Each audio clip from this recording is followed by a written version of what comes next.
अब आपको दो तीन बातें क्लियर हो गई यहाँ पर कि बाइनोमियल डिस्ट्रीब्यूशन हम किस तरह के क्वेश्चंस में यूज करेंगे। दूसरी बात कि बाइनोमियल का जो भी फॉर्मूला है कि डिराइव कैसे हुआ, ये प्रोबेबिलिटी में कैसे हेल्प करता है, सिर्फ फॉर्मूला बता देना और उसको आपको इंप्लीमेंट करके दिखाना कि यस बाइनोमियल का हमें कोई फायदा हो रहा है। अगर आपका बेस स्ट्रांग हो गया, उसके बाद एमसीक्यूज को प्रैक्टिस करके आप बहुत अच्छे लेवल पर जा सकते हो। हेलो स्टूडेंट्स, कैसे हो आप सब। उम्मीद करता हूं आप और आपकी जो स्टडी है वो बहुत अच्छी चल रही है। अब आज की वीडियो में हम प्रोबेबिलिटी के अंदर एक्सरसाइज 13.5 का बेसिक पार्ट मतलब इंट्रोडक्शन जो है वो करने वाले हैं। अब बेसिकली इस एक्सरसाइज 13.5 में हम मेनली दो टॉपिक्स पढ़ने वाले हैं। पहला है बर्नौलीज ट्रायल एंड दूसरा है बाइनोमियल डिस्ट्रीब्यूशन। अब देखो, इन दोनों टॉपिक्स को करवाने से पहले मुझे आपसे एक बात शेयर करनी है कि ये टॉपिक एक ऐसा टॉपिक है जो कई बार सीबीएसई के सिलेबस से, ऑफिशियल सिलेबस से रिमूव हो जाता है, कई बार ये सिलेबस का पार्ट होता है। बट जैसा कि मेरी आदत है, हमें हर बच्चे को साथ में लेके चलना है, तो बहुत से ऐसे बोर्ड्स भी हैं जहां पर ये टॉपिक हमेशा इंक्लूड रहता है। और वैसे भी अगर आप किसी भी कॉम्पिटिटिव एग्जाम की प्रेपरेशन कर रहे हो तो प्रोबेबिलिटी किसी भी कॉम्पिटिटिव एग्जाम का मेन पार्ट होता है। तो प्रोबेबिलिटी में जितने भी टॉपिक्स हैं आपको अच्छे से पढ़ने चाहिए और हमेशा से मेरा मोटिव भी यही रहा है कि हमें सभी बच्चों को साथ में लेके चलना है। अब देखो, आज के हमारा जो टॉपिक है वो है Bernoulli's trial and binomial distribution. तो नेम पर मत जाना, बहुत ईजी टॉपिक है। तो देखो, आप चाहे ना ये वाला टॉपिक करने वाले हो या मैथ्स में आप कोई भी और चैप्टर करने वाले हो, कोई एक्सरसाइज करने वाले हो या मैथ्स छोड़ो, आप कहीं पर भी कोई भी सब्जेक्ट का कोई भी टॉपिक करने वाले हो ना, तो सबसे पहले ना आपके मन में कुछ क्वेश्चंस होने ही चाहिए उस टॉपिक को लेके, या आपको अपने टीचर से पूछना भी चाहिए कि सर हम ये टॉपिक कर क्यों रहे हैं। हमने अगर मैं इसी टॉपिक की बात करूं, हमने प्रोबेबिलिटी में इतने टॉपिक्स पढ़े हैं। आपको पता है ये हमारी मैपिंग है। हमने क्लास 12th में कंडीशनल प्रोबेबिलिटी से स्टार्ट किया था, फिर multiplication theorem of probability, independent events, theorem of total probability, Bayes theorem काफ़ी इंपॉर्टेंट है, random variable, distribution, mean, variance, बहुत कुछ किया है। और ये मैपिंग का मतलब यही रहता है कि आपको सभी चीज़ें ऑर्गेनाइज वे में मिलती हैं। हमारा थॉट प्रोसेस क्या होता है, ये सब कुछ आपको हेल्प करता है, आपकी माइंड मैपिंग। इन सभी वीडियोस का लिंक आपको नीचे डिस्क्रिप्शन बॉक्स में मिल जाएगा। ऑब्वियस सी बात है कि अगर आप ये टॉपिक भी करना चाहते हो तो आपके पिछले जो बेसिक हैं, मतलब चैप्टर नंबर 13 जो है वन आवर प्रोबेबिलिटी, उसके बेसिक क्लियर होने चाहिए। मतलब आपको क्लास 12th का जो भी प्रोबेबिलिटी हमने अभी तक की है ये आपको क्लियर होनी चाहिए। तो आपके मन में, जैसा कि मैं बात कर रहा था, कि आपके मन में सबसे पहले ये होना चाहिए कि सर ये टॉपिक हम कर क्यों रहे हैं। क्या हम अब जो भी क्वेश्चंस करने वाले हैं या करेंगे एक्सरसाइज 13.5 में, क्या वो हमने अभी तक जितनी प्रोबेबिलिटी की है क्या वो उनसे नहीं हो सकते, और अगर नहीं हो सकती तो क्या डिफरेंस है जो हम पुराने मेथड से या जो भी अभी तक हमने प्रोबेबिलिटी में सीखा है उससे क्यों नहीं कर पा रहे। तो ये सभी क्वेश्चंस अगर आपके मन में होंगे ना, तो आपके मन में क्यूरियोसिटी बनेगी, और जैसे ही मैं उनका आंसर करूंगा तो आपकी वो मतलब क्यूरियोसिटी के साथ साथ आपका इंटरेस्ट भी बनेगा कि यस अच्छा इस तरह के क्वेश्चंस में हम ये यूज़ करते हैं और ये किन क्वेश्चंस के लिए बनी है। तो अगर आप इस अप्रोच से करोगे ना, तो आपको मैथ्स क्या, आप किसी भी सब्जेक्ट में कभी भी मार नहीं खाओगे। मतलब आप हर एक सब्जेक्ट को अच्छे से समझ भी पाओगे, उसको क्वेश्चंस को भी अच्छे से कर पाओगे, और यही मैथ्स को करने का सबसे अच्छा ढंग है। तो मेरा हमेशा से मेथड भी यही रहा है कि मैं आपको बेसिक सी चीज़ बताता हूँ कि अच्छा इसको ऐसा करने से मतलब कि इस तरह के क्वेश्चंस में ये यूज़ होगा, इस तरह के क्वेश्चंस में ये यूज़ होगा। चलो, बातें बहुत हो गई हैं, आगे की डिस्कशन टॉपिक को स्टार्ट करके करेंगे। तो एक अच्छे मन से, एक पॉजिटिव मन से आज की वीडियो को शुरू करते हैं। अब देखो, टॉपिक को स्टार्ट करने से पहले मैं आपको वही बताने की यहाँ पर कोशिश कर रहा हूँ कि Bernoulli trial and binomial distribution है क्या। तो देखो, यहाँ मैंने लिखा है when a coin is toss 2 times. आपको पता है 2 की पावर 2 जितनी बार टॉस करते हैं उतने उसमें आउटकम्स आते हैं। मैं आपको लिख के भी दिखा देता हूँ। आपको पता है इसमें HH, HT, TH, TT outcomes आएंगी, और अगर हम कॉइन को 4 टाइम टॉस करते हैं तो उसमें 16 आउटकम्स आएंगी। और आपको ये पता है, मतलब यहाँ पर भी हमें कई बार 16 आउटकम्स लिखने में दिक्कत होती है, बट उसकी आपको पता है एक शॉर्ट ट्रिक है जिसको मैंने आपको शॉर्ट वीडियो में करवाया था। उस वीडियो का लिंक आपको नीचे आई बटन में मिल जाए, और नीचे डिस्क्रिप्शन बॉक्स में मिल जाएगा। तो अगर हम कॉइन को 16 बार मतलब 4 बार टॉस करेंगे तो 16 केसेस कुछ ऐसे बनेंगे। ठीक है, अब सोच के देखो, अगर मैं किसी कॉइन को 8, अभी तक हमने जितने भी क्वेश्चंस किए हैं, कभी आपने सोच के देखा है 4 टाइम टॉस कर लो, 3 टाइम टॉस कर लो, 1 टाइम टॉस, ऐसे ही क्वेश्चंस हमने किए हैं। क्या हो अगर मैं कॉइन को 8 टाइम टॉस कर दूं, जब मैंने 8 लिखा है, 9, 10, 11, 12, तो केसेस से सोच के देखो 256। तो यहां पर मैंने वही लिखा है कि इन सच सिचुएशंस, मैं पहले पढ़ देता हूं, it is almost impossible to write all the elements in sample space. आपको पता है 256 केस लिख पाना मेरे लिए बहुत मुश्किल है।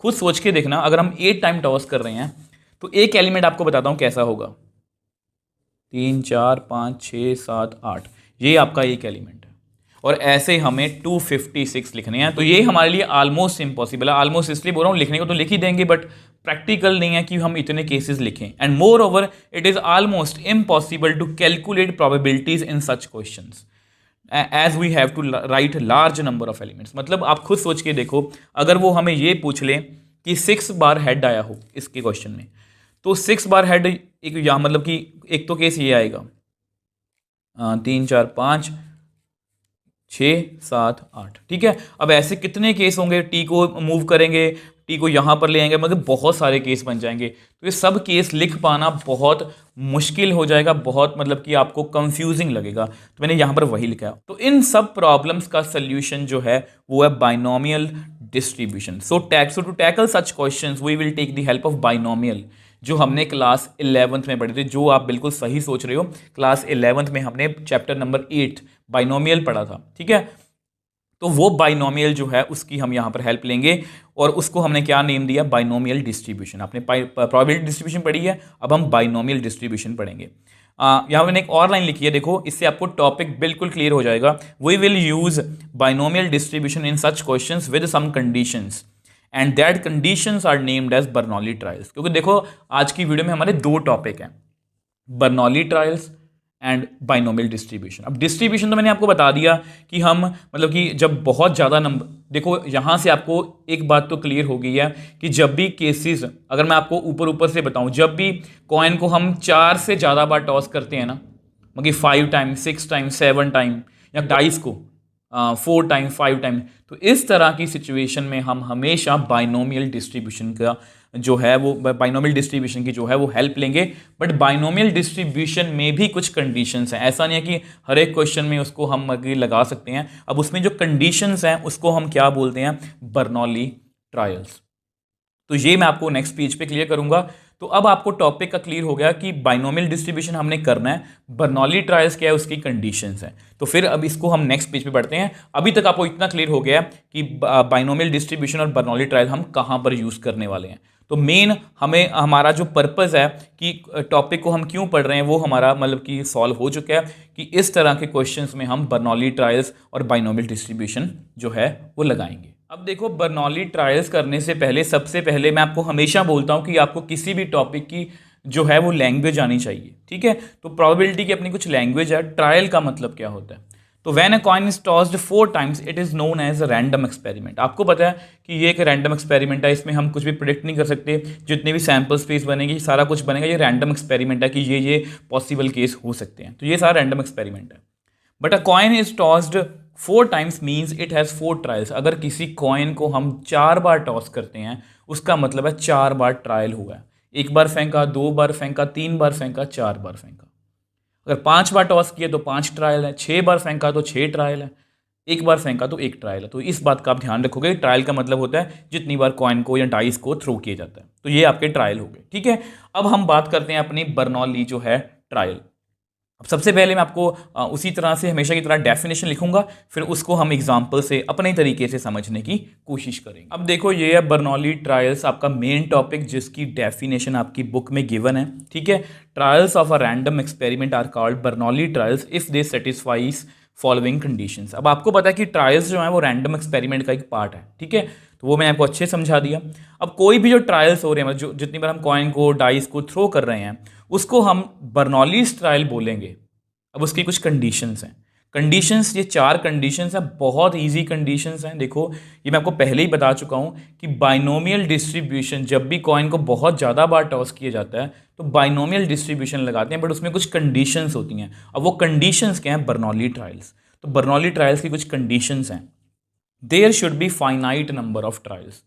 तो ये तो आपको क्लियर है कि ट्रायल का मतलब कि मतलब कॉइन को कितनी बार टॉस किया हमने, 8 बार किया, 9 बार किया, 10 बार, 11, 12, 13, कुछ भी हो सकता है, बट ऐसा नहीं कि इनफाइनाइट बार मतलब उसको टॉस करना है, तो ऐसा कुछ नहीं होगा, फाइनाइट नंबर ऑफ ट्रायल्स होने चाहिए, ठीक है। The trial should be independent. अब आपने इवेंट्स तो इंडिपेंडेंट पढ़ा है, इवेंट्स इंडिपेंडेंट कब होते हैं, जब एक इवेंट के होने से किसी दूसरे के इवेंट की प्रोबेबिलिटी को फर्क ना पड़े। अब यहाँ पर भी सेम वही बात है, एक ट्रायल के होने के बाद दूसरे ट्रायल में जो भी प्रोबेबिलिटी या कुछ भी आएगा उसको कोई भी फर्क ना पड़े, तो उसको हम क्या बोलते हैं, इंडिपेंडेंट। अब इसको मैं आपको एग्जाम्पल से जोड़ूंगा तब आपको ज़्यादा अच्छे से क्लियर होगा।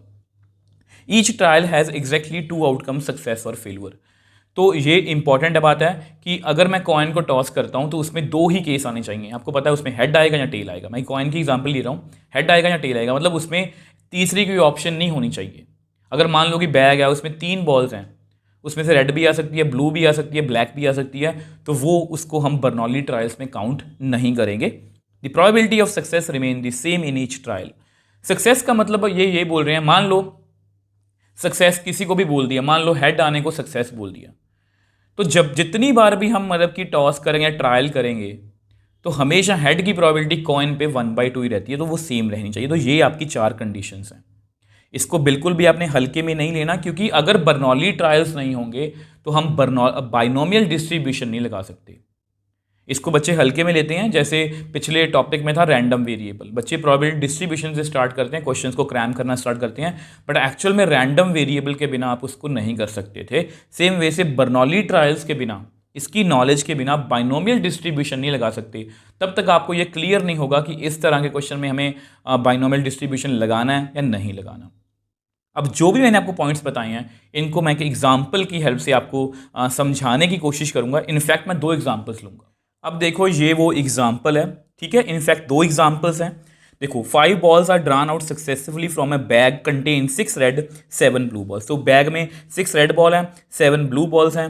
अब अगर रेड बॉल को निकालना एक सक्सेस है, तो आप बताओ कि ये जो ट्रायल्स हो रहे हैं ये बर्नौली ट्रायल्स हैं या नहीं। तो बॉल्स जो हैं, आपके मन में क्वेश्चन भी आएगा कि 2 तरह से निकल सकती हैं, विद रिप्लेसमेंट, विदाउट रिप्लेसमेंट। ये आपको अच्छे से क्लियर भी है। और इस एग्जाम्पल को करने के बाद आपको बर्नौली ट्रायल्स जो है वो एकदम क्रिस्टल क्लियर हो जाएगा, क्योंकि अगर आपको ये क्लियर नहीं होगा तो बाइनोमियल डिस्ट्रीब्यूशन आप नहीं कर सकते। तो ये मैंने वैसे लिखा है, रेड बॉल की प्रोबेबिलिटी सक्सेस है तो 6/13, ब्लू बॉल को हम फेलियर बोल सकते हैं 7/13। तो ये इनकी लैंग्वेज में मैंने लिख लिया। अब देखो सबसे पहली जो आपकी कंडीशन, देखो ये कंडीशंस ऊपर नीचे आप कर सकते हो, ये नहीं है कि ये पक्का फर्स्ट ही है, इसको आप सेकंड भी मान सकते हो, वैसे ही बता रहा हूँ। फर्स्ट कंडीशन क्या है, देखो पहले मैं पहली और थर्ड कंडीशन की बात करने वाला हूं। There should be finite number of trials. आप मेरे को बताओ इसमें हम ट्रायल्स किसको बोलेंगे, कितनी बॉल्स निकालनी है, 5। तो 5 बार ट्रायल हुआ यहां पर, मतलब इसको हम काउंट कर सकते हैं दोनों सिचुएशन में। तो यहां पर हमारे जो ट्रायल्स हैं वो फाइनाइट नंबर ऑफ ट्रायल्स है, मतलब पहली कंडीशन दोनों क्वेश्चन में ट्रू हो रही है। अब सेम वैसे थर्ड कंडीशन की पहले बात कर लेते हैं। Each trial has exactly 2 outcome, success और फेलियर। चाहे हमें कोई भी बॉल निकालनी हो बैग में से, क्योंकि बैग में सिर्फ 2 ही बॉल हैं, या तो वो रेड होगी या वो ब्लू होगी, मतलब यहाँ वो सक्सेस होगा या फेलियर होगा। मतलब पहली और तीसरी कंडीशन जो है वो दोनों एग्जाम्पल्स में, इन दोनों में सेटिस्फाई हो रही है। अब मैं आपको लिख के दिखा देता हूँ। अब देखो जैसा कि मैंने आपको बताया कि पहली और तीसरी कंडीशन दोनों में सेटिस्फाई हो रही है। अब हमारी रह गई दूसरी और चौथी। अब ये पहले मैं आपको यहाँ पर लिख के दिखा देता हूँ। अब देखो पहली और थर्ड कंडीशन जो है वो हमने मतलब कि प्रूव कर दी है कि ये दोनों ट्रू थी दोनों केसेस में। सेकंड और फोर्थ रह गई थी, तो मैंने यहाँ पर ट्रायल्स लिखे हैं। तो प्रोबेबिलिटी ऑफ ट्रायल का मतलब जब पहली मैंने रेड बॉल निकाली तो उस रेड बॉल की प्रोबेबिलिटी 6/13 है। अब क्योंकि ये विद रिप्लेसमेंट का क्वेश्चन है तो वापस से बॉल मैंने बैग में रख दी, तो सेकंड बार जब बॉल निकाली तो वो भी 6/13 आई। थर्ड बार निकाली 6/13, फोर्थ बार निकाली 6/13, फिफ्थ बार निकाली 6/13। तो यहां पर क्या हो रहा है, तो यहां पर देखो हमारी सेकंड कंडीशन जो है, ट्रायल शुड बी इंडिपेंडेंट, मतलब इंडिपेंडेंट होने चाहिए। मतलब ध्यान से देखो, अगर मैं थर्ड ट्रायल की बात करूं या फिफ्थ ट्रायल की बात करूं, कोई भी ट्रायल एक दूसरे से मतलब अनअफेक्टेड है, मतलब इसको कोई फर्क नहीं पड़ता ये हो चाहे ना हो। हमेशा मतलब कि चाहे मैं फेलियर की बात करूं चाहे मैं सक्सेस की बात करूं, ये हमेशा मतलब इनका कोई भी फर्क नहीं पड़ता एक दूसरे के होने से। मतलब यहां पर ट्रायल्स क्या हैं, इंडिपेंडेंट। और लास्ट प्रॉपर्टी थी हमारी कि value of success remains the same in each trial. सभी में हमारी सक्सेस की प्रोबेबिलिटी देख लो सेम है, तो मतलब यहाँ पर चारों कंडीशन सेटिस्फाई हो गई हैं। तो ये ट्रायल्स क्या हैं? Bernoulli trials. अब यहाँ पर देखो ट्रायल्स हैं, पहली रेड बॉल निकाली 6/13।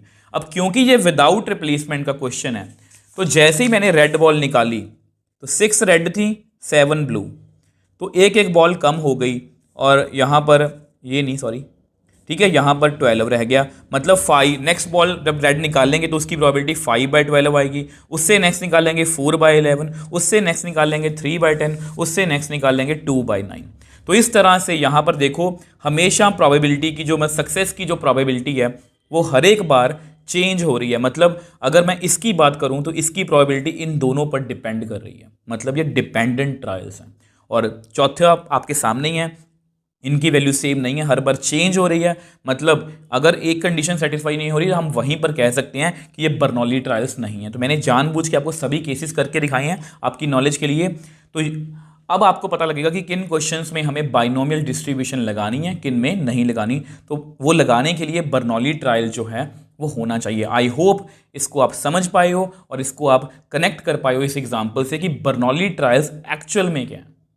वो बेसिकली 4 कंडीशन है, इजी इजी सी कंडीशन है, उसमें और कुछ भी मुश्किल नहीं है।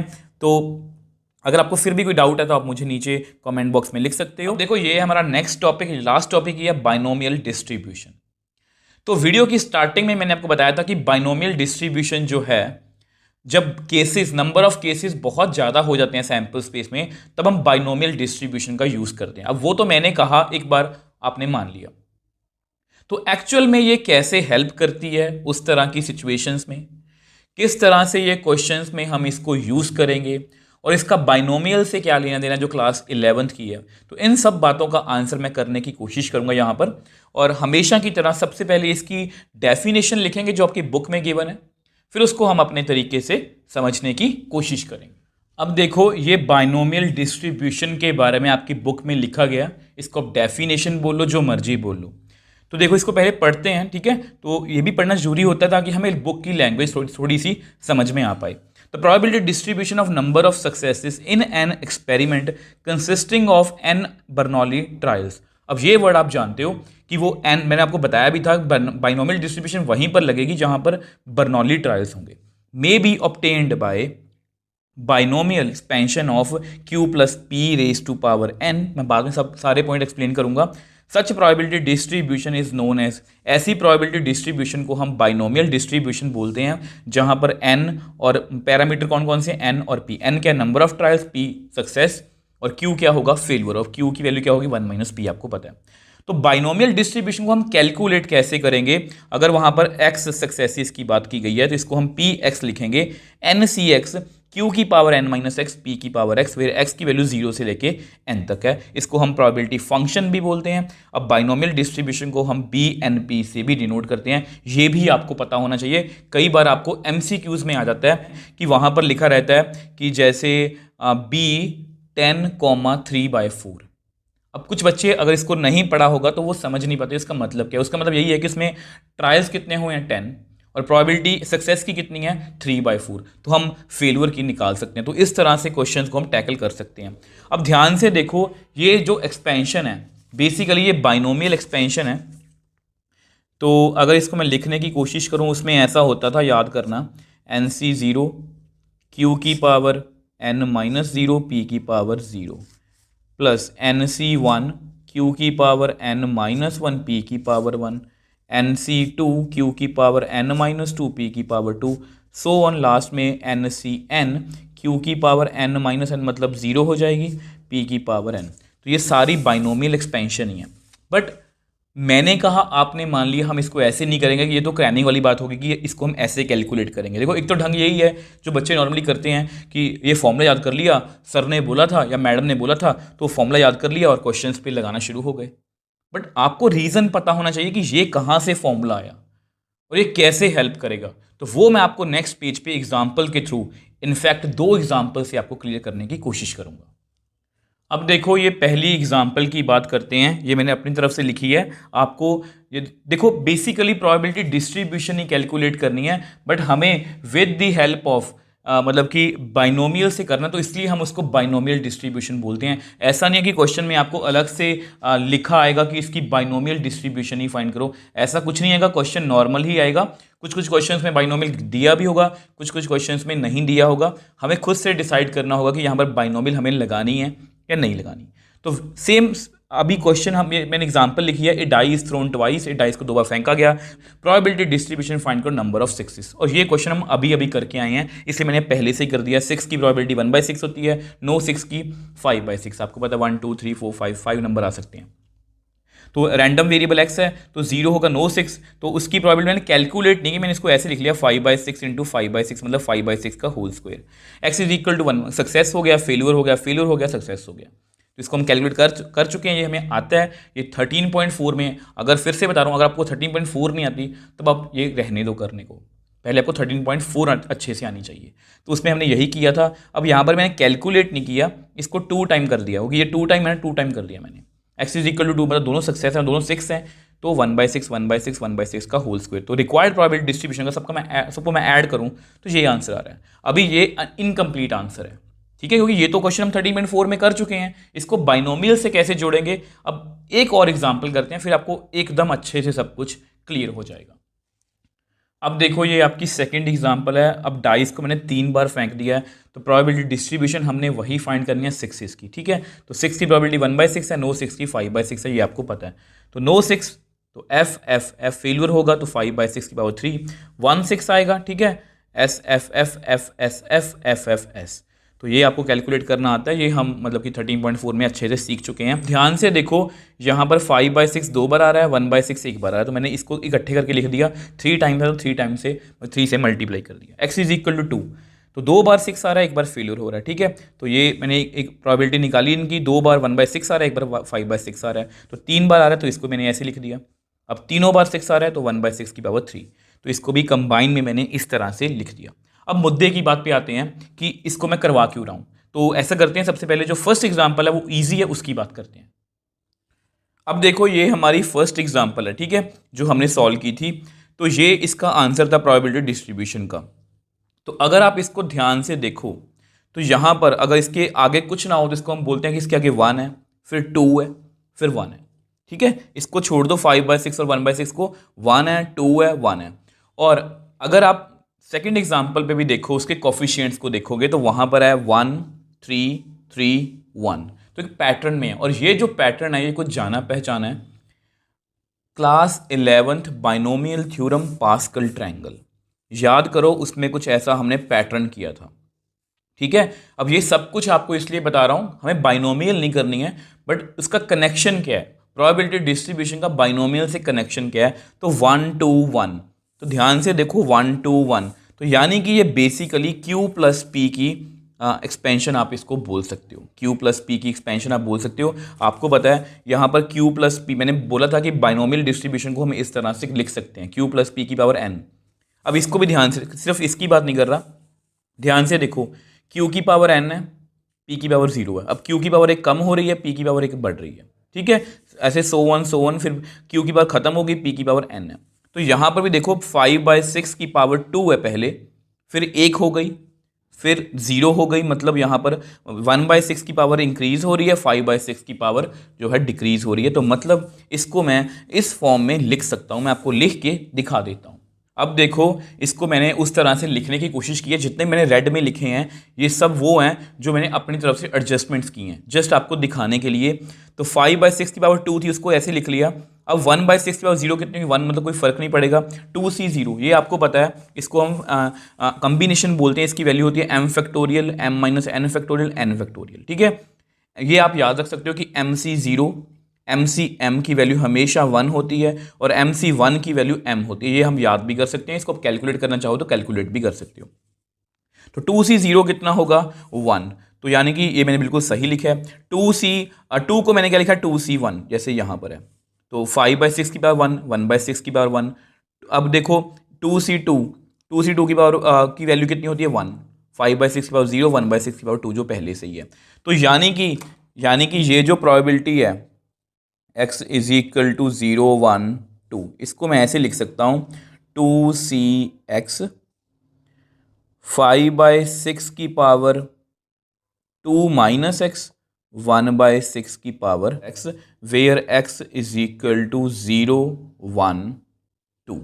अब इसको आप जब बाइनोमियल डिस्ट्रीब्यूशन की डेफिनेशन से कंपेयर करोगे, ये हमारी बाइनोमियल डिस्ट्रीब्यूशन की वो है डेफिनेशन की। बाइनोमियल डिस्ट्रीब्यूशन जब हम निकालते हैं तो हम ये वाला फॉर्मूला जो है वो फॉलो करते हैं। अब ये फॉर्मूला तो आ गया, कहाँ से आया? ये यहाँ से आया। ध्यान से देखो, जितने n ट्रायल्स थे, यहाँ पर n ट्रायल्स थे, q फेलुअर, p सक्सेस। तो यहाँ पर भी q हमारा फेलुअर है, ठीक है, मतलब ये फेलुअर है, f मतलब 5/6 फेलुअर है और s मतलब सक्सेस है। तो 2 minus n minus x P x, तो मैंने सही लिखा है, ठीक है। अब आपके मन में क्वेश्चन होगा, सर इतनी सी बात बताने के लिए आप इतनी बड़ी एग्जांपल सॉल्व की, इसके नेक्स्ट भी हमने अभी एग्जांपल सॉल्व करनी है। उसका रीज़न यही है कि मैं आपको ये दिखाना चाह रहा हूँ कि बाइनोमियल डिस्ट्रीब्यूशन हमारी किस तरह से हेल्प करता है। ध्यान से देखो, अगर ये पेपर क्वेश्चन की, अगर ऐसा क्वेश्चन के पेपर में आता है तो हमें ये सब कुछ करने की, ये जो भी मैंने किया कुछ नहीं करना, हमें ये लिख के जस्ट ये वाला स्टेप कर देना है और हमारा बहुत सा टाइम बच जाएगा। तो इस तरह से बाइनोमियल डिस्ट्रीब्यूशन जो है वो हमें हेल्प करती है। आई होप इसको आप समझ पाए हो, इसको आप कनेक्ट कर पाए हो। अब सेम वे से नेक्स्ट एग्जाम्पल को भी मैं आपको समझाने की कोशिश करता हूँ।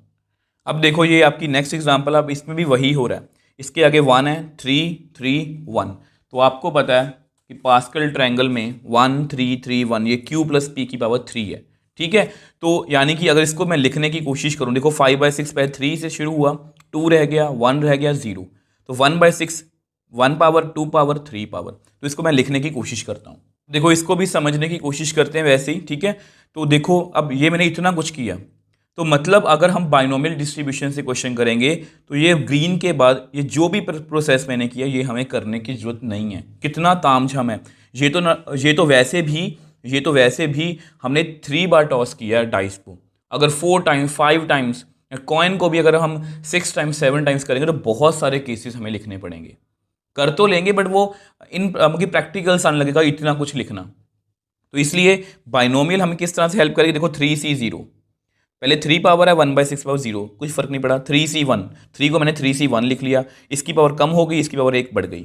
3c2, अगर 3c2 आपको सॉल्व नहीं करना तो मैं आपको करके दिखा देता हूँ।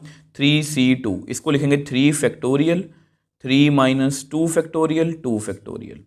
इसको लिख सकते हैं 3 इंटू 2 इंटू 1, ये 1 फैक्टोरियल है। इसको लिख सकते हैं 2 इंटू 1, तो ये कट हो गया तो सिर्फ 3 रह गया। तो 3 को मैं 3c2 लिख सकता हूँ। 5/6 पर 1, फिर 2, 3c3 का मतलब 1, 5/6 की पावर 0, 1/6 पावर 3। तो इस पूरी चीज़ को मैंने इस तरह से लिख लिया, मतलब इसको मैं ऐसे लिख सकता हूँ। तो इस तरह से हम बाइनोमियल डिस्ट्रीब्यूशन जो है वो क्वेश्चंस में यूज़ कर सकते हैं।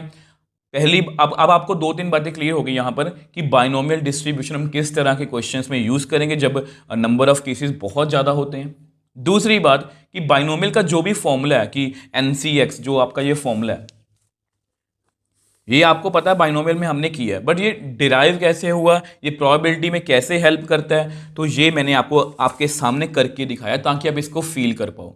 सिर्फ फॉर्मूला बता देना और उसको आपको इंप्लीमेंट करके दिखाना कि यस बाइनोमियल का हमें कोई फ़ायदा हो रहा है, ठीक है। देखो, ये जो है, ये सारा प्रोसेस जो है, ये सारा प्रोसेस ये हम कट कर सकते हैं बाइनोमियल की हेल्प से। अगर वो बर्नौली ट्रायल्स हैं तो ये सारा प्रोसेस जो है ये हम कट कर सकते हैं बाइनोमियल डिस्ट्रीब्यूशन से, और हमारा कितना टाइम सेव होगा, हमने डायरेक्टली आंसर लिख दिया। आई होप ये आपको क्लियर है। अगर आपको फिर भी कोई डाउट है, आप मुझे नीचे कमेंट बॉक्स में, मुझे इंस्टाग्राम, टेलीग्राम पर मैसेज भेज सकते हो, मैं आपको हमेशा रिप्लाई करने की कोशिश करता हूँ। अब देखो, हमने ये सब कुछ सीख लिया। अब एक एग्जाम्पल करेंगे जो हमने स्टार्टिंग में की थी। तो ये सीखेंगे कि बाइनोमियल डिस्ट्रीब्यूशन के क्वेश्चंस किस तरह से होते हैं, किस तरह से पूछे जाते हैं, ठीक है। तो ऐसा करते हैं, उसको मैं आपको नेक्स्ट पेज पे समझाने की कोशिश करता हूँ। अब देखो, ये एग्जाम्पल है जो हमने आज ही की थी। 5 balls are drawn out successively with replacement. अब यहाँ पर ना मैंने विद रिप्लेसमेंट लिखा हुआ है, ठीक है। ये इस सब कुछ आपको बताऊंगा, एक एक चीज़ आपको क्लियर हो जाएगी। From a bag contain 5 red 6 blue balls. Find, देखो यहाँ पर लिखा मैंने फाइंड प्रोबेबिलिटी ऑफ, कहीं पर बाइनोमियल का जिक्र नहीं है। मेरे को पहले ही बताया था बाइनोमियल लिखा भी हो सकता है, नहीं भी लिखा हो सकता। Exactly 2 red balls, at least 4 red balls, at most 1 red ball.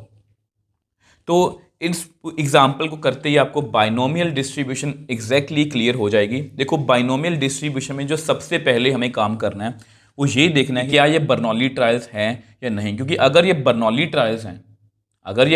Trials हैं तो इसका मतलब जो है ये इस पर बाइनोमियल डिस्ट्रीब्यूशन लग सकती है, अदरवाइज इसको हम बाइनोमियल डिस्ट्रीब्यूशन जो है वो नहीं लगा सकते। तो सबसे पहले मैं आपको वो बता देता हूँ। देखो आपको पता है, वैसे हम कर चुके हैं, दो ही बॉल हैं। देखो आपकी ये कंडीशंस हैं, ये आपने मन में चेक करनी है, आप करके नहीं दिखानी है आपको पेपर में। There should be finite number of trials. आपको पता 5 बॉल्स निकाली तो 5 ट्रायल्स हैं। ये ट्रायल्स शुड बी इंडिपेंडेंट। अब देखो क्योंकि विद रिप्लेसमेंट का क्वेश्चन है तो हर बार अगर रेड बॉल निकालनी है तो प्रोबेबिलिटी सेम रहेगी, चाहे ब्लू बॉल निकालनी है उसकी प्रोबेबिलिटी सेम रहेगी। ईच ट्रायल है एग्जैक्टली। अब यहाँ पर 2 ही रेड बॉल है, रेड और ब्लू। अगर यहाँ पर 3 बॉल होती, व्हाइट भी होती, तब इसको बर्नौली ट्रायल ये नहीं होती। ठीक है, तो सक्सेस रिमेन्स। अब आपको पता है हर एक ट्रायल में रेड बॉल की प्रोबेबिलिटी जो है वो हमेशा क्या रहेगी, सेम रहेगी। तो इसलिए ये बर्नौली ट्रायल्स है। अब इस पर हम बाइनोमियल डिस्ट्रीब्यूशन जो है वो लगा सकते हैं। मैं आपको जस्ट आपके नोट्स के लिए लिख के दिखा देता हूँ। अब देखो यहाँ पर मैंने लिख दिया कि since balls are drawn out with replacement from red and blue balls. इसका मतलब यही है कि रेड और ब्लू बॉल्स में से ही बॉल निकालनी थी, मतलब 2 ही ऑप्शन थी विद रिप्लेसमेंट। तो इसलिए ये ट्रायल्स क्या हैं, बर्नौली ट्रायल्स। और ये आपको पता है, ये हम प्रूव, आपके ये मन में चलना चाहिए। ये लाइन मैं हमेशा लिखूंगा हर एक क्वेश्चन में। उसके बाद आपको पता है ट्रायल्स 5 हैं। पी का मतलब सक्सेस, मतलब रेड बॉल की प्रोबेबिलिटी 5/11 है, क्योंकि रेड बॉल को वो सक्सेस बोल रहे हैं। क्यू का मतलब फेल्यूर है, 6/11, उसको ब्लू बॉल को बोल रहे हैं।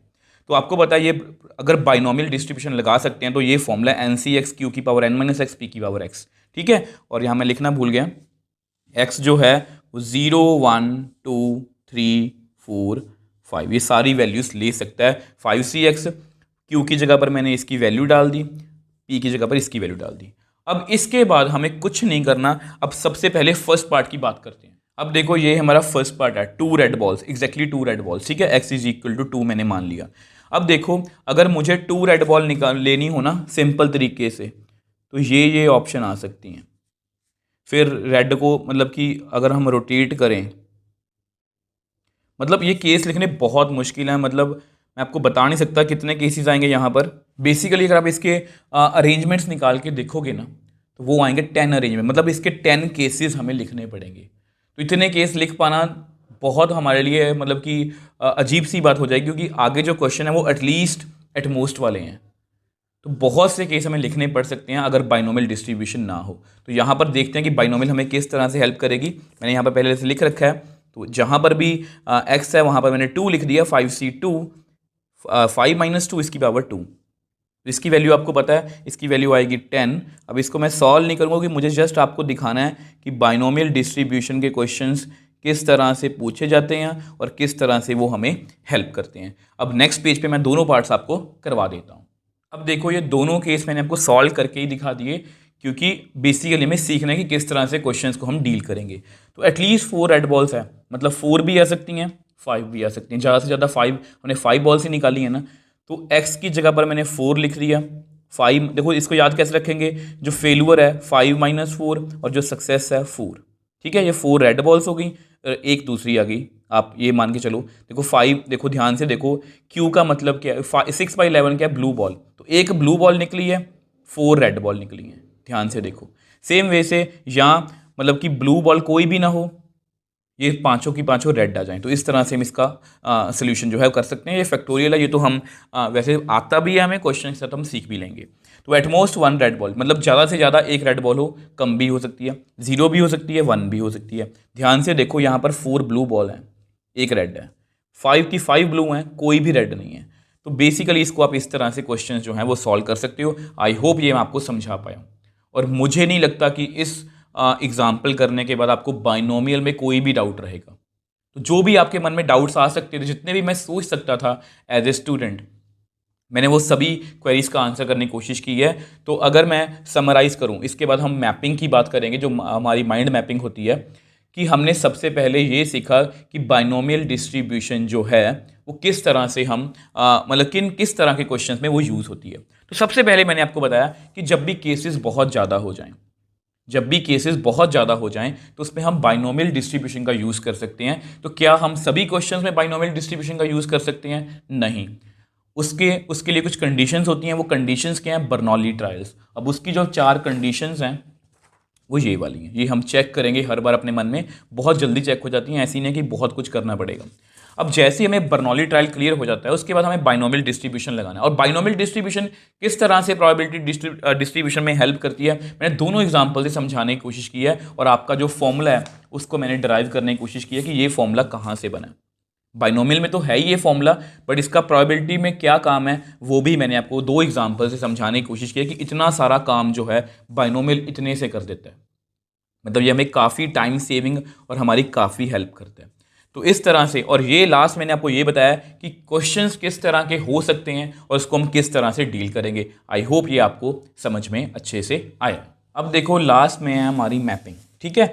अब देखो ये मैपिंग काफ़ी बड़ी हो चुकी है, तो ये मैपिंग का फ़ायदा क्या है? देखो इसमें हमने स्टार्टिंग से क्या सीखा है उससे बात करें। Always read the question very carefully and understand the concept and story behind it. जैसे ही कंसेप्ट क्लियर हो जाता है वो कंडीशनल प्रोबेबिलिटी हो सकती है, मतलब ये आपके माइंड में होनी चाहिए, ठीक है।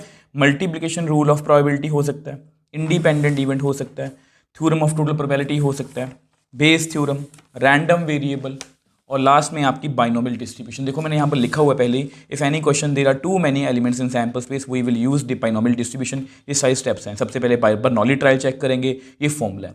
तो ये माइंड मैपिंग होने का फ़ायदा क्या है कि ये आपके मन में ना छपी होनी चाहिए, कि आपके मन में ये इस तरह से पेज छपा होना चाहिए कि यहाँ पर इस सिचुएशन में हम ऐसा करेंगे, इस सिचुएशन में हम ऐसा करेंगे। अगर आप इस तरह से करोगे तो मुझे नहीं लगता कि आपको प्रोबेबिलिटी में कोई भी दिक्कत आ सकती है। ना सिर्फ क्लास 12th की बात कर रहा हूँ, अगर इसके बाद भी आप कोई हायर कॉम्पिटिटिव एग्ज़ाम के लिए जाते हो तो आपको कभी भी ये नहीं लगेगा कि सर हमें कुछ समझ नहीं आ रहा ऊपर जाके, क्योंकि आपके बेसिक स्ट्रांग है। और अगर आपके बेसिक स्ट्रांग है ना तो आप IIT JEE मतलब इस तरह के किसी भी कॉम्पिटिटिव एग्जाम में जब आप उसके MCQs वगैरह करते हो तो बेसिक ही है जो आपको हेल्प करेगा। अगर हमें बेसिक अच्छे से कर लिए, अगर आपका बेस स्ट्रांग हो गया, उसके बाद MCQs को प्रैक्टिस करके आप बहुत अच्छे लेवल पर जा सकते हो। आई होप मैंने पूरी कोशिश की है इस छोटे से टॉपिक को अच्छे से एक्सप्लेन करने की, जिससे बहुत से बच्चों को ये लगता है कि इसमें पता नहीं क्या है। तो मैंने सभी क्वेश्चंस का आपके आंसर करने की कोशिश की है। अब नेक्स्ट वीडियो में हम इसकी एग्जांपल्स को जो है वो डिस्कस करेंगे।